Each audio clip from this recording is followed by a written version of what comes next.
오늘 주제 진짜 재밌어요. 신경치료했더니 혈당이 좋아졌다. 이게 실제 연구 결과입니다. 저도 처음 보고 깜짝 놀랐어요. 그런데 여기서 많은 분들이 이렇게 물어보신 거예요. 치아쌤, 예전에 신경치료 가능하면 하지 말라고 하셨잖아요.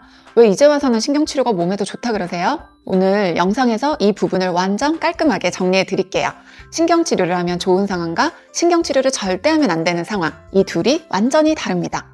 오늘 영상은 정말 후회 없는 치과 결정에 도움이 되실 겁니다. 이번 연구 핵심만 쉽게 설명드릴게요.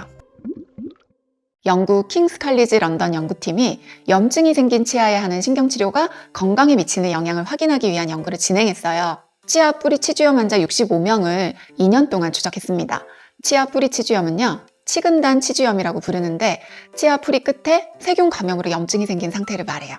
이 환자들을 신경치료를 해서 염증을 줄이거나 없앤 후에 혈당, 콜레스테롤, 지방산, 염증 지표가 어떻게 변하는지 관찰했죠. 결과는 놀라웠습니다. 3개월 후에 염증 관련 물질이 감소했고요. 콜레스테롤, 지방산 같은 지질 수치도 감소했어요.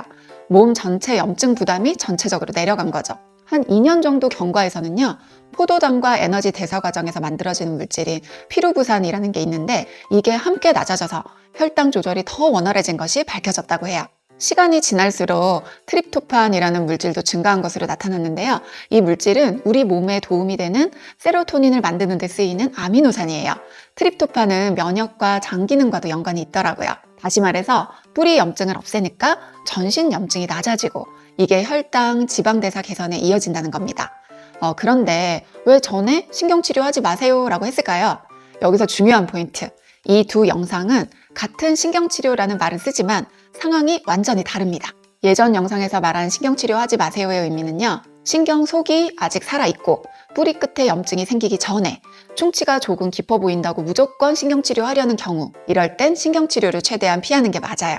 왜냐하면 신경치료는 한번 시작하면 되돌릴 수가 없다. 또 치아 수명이 확 줄어든다. 가능하면 치아 속 신경을 좀 살려두는 게 훨씬 유리하다라는 뜻이죠. 그래서 깊은 충치라도 신경 보존 치료나 MTA 같은 약품으로 살릴 기회가 있다는 거를 제가 강조드린 거예요. 그래서 그 영상의 메시지는 필요 없는 신경치료는 되도록 하지 마세요. 이거였습니다. 이번 영상은 그 반대 상황이죠. 이번 연구가 다룬 사람들은 누구냐면요, 이미 뿌리 끝에 염증이 생긴 사람들, 다시 말해서 세균이 치아 신경을 이미 죽였거나 뿌리 끝에서 고름 염증이 퍼진 사람들입니다. 이 단계는 최대한 신경을 살리자 할 수 있는 시점이 아닌 거죠. 신경이 이미 죽었거나 세균이 점령한 상태입니다. 이 상황을 방치하면 염증이 턱뼈로도 번지고 만성 염증이 전신으로 퍼지고 심할 경우에는 이 얼굴 쪽의 감염이 입원까지 이르게 할 수가 있어요. 다시 말해서 이때는 신경치료가 생명줄입니다. 신경치료를 해줘야지 몸 전체의 염증이 줄어들어요. 그래서 연구에서도 신경치료 후에 혈당, 지방, 염증 수치가 좋아진 거죠. 쉽게 한 줄로 정리를 하면 신경이 살아있을 때 최대한 살리기, 신경이 이미 죽었을 때 반드시 신경치료하자.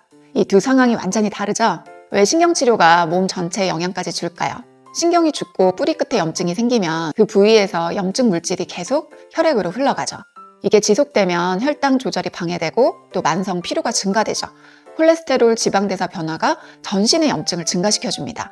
그러니까 그 염증의 원인을 제거하는 신경치료는요, 단순히 치아만 살리는 게 아니라 전신건강 회복 치료도 도움이 되는 거죠. 이때 시청자분들이 가장 궁금해하는 질문, 그럼 내 치아는 지금 어떤 상태일까요? 제가 체크 포인트를 몇 가지 말씀을 드릴게요. 신경치료를 해야 되는 상황은요, 씹을 때 굉장히 묵직한 통증, 밤에 욱신거림이 있고 뜨거운 것에 오랫동안 아픈 거예요. 엑스레이에서 뿌리 끝에 동그란 염증이 이미 있고 치아가 스스로 죽어서 변색이 시작된 치아예요. 그리고 잇몸에서 고름도 나오고 통증이 반복이 돼요. 신경치료를 안 해도 되는 상황은요, 충치가 조금 깊긴 하지만 신경 반응이 좀 살아있고 차가운 거에 잠깐 시리지만 그 시림이 오래가지 않은 경우, 그리고 또 엑스레이에서 뿌리 염증이 안 보이는 경우입니다. 그러니까 무조건 깊어 보이니까 신경치료 합시다 라는 말만 있는 경우에는 다른 보존적인 옵션을 먼저 검토를 하세요. 오늘 영상의 핵심은 하나입니다. 신경치료가 나쁜 게 아니라 상황에 맞지 않게 하는 신경치료가 문제다 라는 거고요. 필요한 사람에게는 치아도 살리고 전신 건강도 살리는 치료가 될 수 있습니다. 하지만 필요 없는 상태에서 무리하게 하면요, 치아 수명만 줄어드는 결과가 되죠. 오늘 내용 영상으로 정리해 보시고 내 치아 상태가 헷갈리시면 댓글에 제 치아는 이러이러한데 어떤 단계일까요? 남겨주세요. 제가 최대한 쉽게 안내 드릴게요.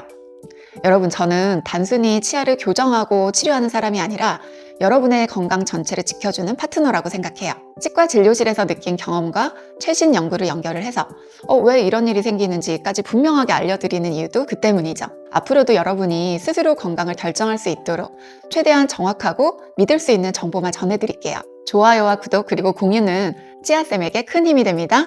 다음 영상에서는 신경치료 후에 반드시 지켜야 할 관리 3가지, 이걸 설명해 드릴게요. 여러분, 오늘도 건강한 치아 생활 하세요.